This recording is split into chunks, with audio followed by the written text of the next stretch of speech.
Here we are, we just installed vinyl cedar shake siding on this house. We're on the front now, and as you can see, it was a tear-off.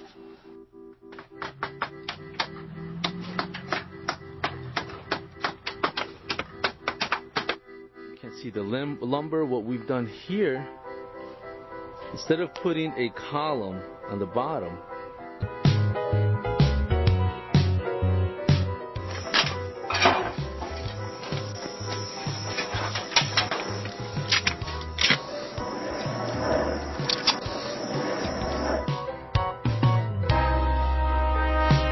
trim board, we're getting a nice tailored look on it.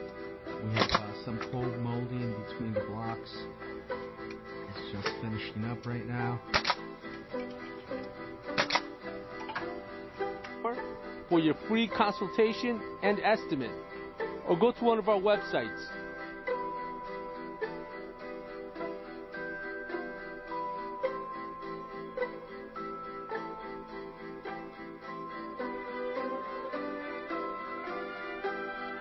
You see, that's what you want. That's what you want with every course once you install it.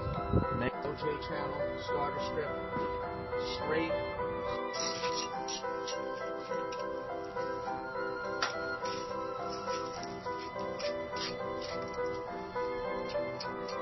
OJ channel, starter strip, straight.